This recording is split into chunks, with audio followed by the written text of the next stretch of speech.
സങ്കീർത്തനങ്ങൾ 50. ദൈവം യഹോവയായ ദൈവം അരുളിച്ചെയ്തു.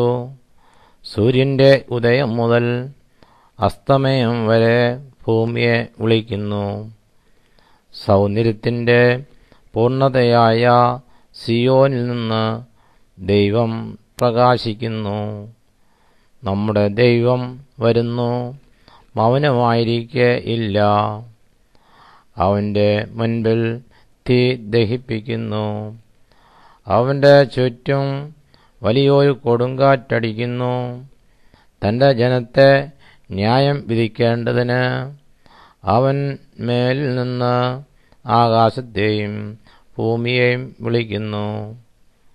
യാഗം കഴിച്ച് എന്നോട് നിയമം ചെയ്തവരായ എൻ്റെ വിശുദ്ധന്മാരെ എൻ്റെ അടുക്കൽ കൂട്ടുവീൻ.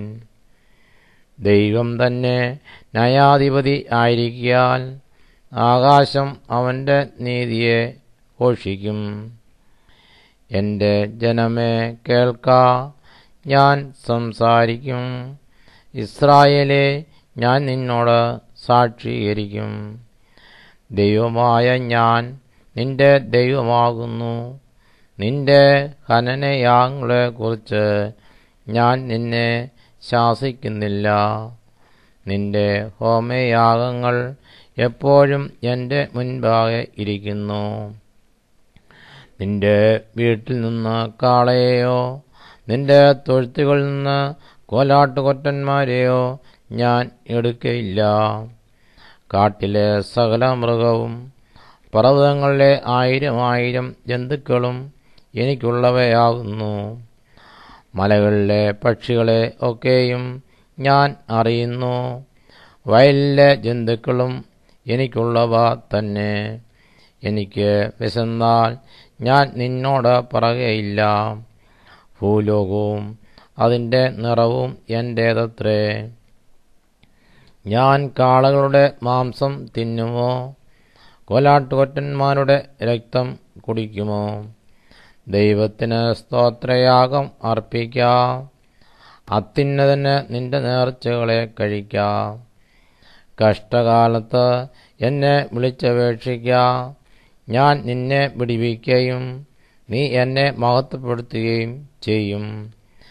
എന്നാൽ ദുഷ്ടനോട് ദൈവം അരുളിച്ചെയ്യുന്നു, നീ എൻ്റെ ചട്ടങ്ങളെ അറിയിപ്പാനും എൻ്റെ നിയമത്തെ നിന്റെ വായിൽ എടുപ്പാനും നിനക്കെന്ത് കാര്യം? നീ ശാസനയെ വെറുത്തു, എൻ്റെ വചനങ്ങളെ നിന്റെ പുറകിൽ എറിഞ്ഞു കളയുന്നുവല്ലോ. കള്ളനെ കണ്ടാൽ നീ അവനെ അനുകൂലപ്പെടുന്നു. വ്യഭിചാരികളോട് നീ പങ്കു കൂടുന്നു. നിന്റെ വായ നീ ദോഷത്തിന് വിട്ടുകൊടുക്കുന്നു. നിന്റെ നാവ് വഞ്ചന പിണയ്ക്കുന്നു. നീ ഇരുന്ന് നിന്റെ സഹോദരന് വിരോധമായി സംസാരിക്കുന്നു. നിന്റെ അമ്മയുടെ മകനെക്കുറിച്ച് അപവാദം പറയുന്നു. ഇവ നീ ചെയ്തു, ഞാൻ മിണ്ടാതിരിക്കയാൽ ഞാൻ നിന്നെപ്പോലെ ഉള്ളവനെന്ന് നീ നിരൂപിച്ചു. എന്നാൽ ഞാൻ നിന്നെ ശാസിച്ച് നിന്റെ കണ്ണിൻ മുൻപിൽ അവയെ നിരത്തി വയ്ക്കും. ദൈവത്തെ മറക്കുന്നവരെ ഇത് ഓർത്തുകൊള്ളുവീൻ, അല്ലെങ്കിൽ ഞാൻ നിങ്ങളെ കീറിക്കളയും. വിടുവിപ്പാൻ ആരും ഉണ്ടാകുകയില്ല. സ്തോത്രമെന്ന യാഗം അർപ്പിക്കുന്നവൻ എന്നെ മഹത്വപ്പെടുത്തുന്നു. തൻ്റെ നടപ്പിനെ ക്രമപ്പെടുത്തുന്നവന് ഞാൻ ദൈവത്തിൻ്റെ രക്ഷയെ കാണിക്കും.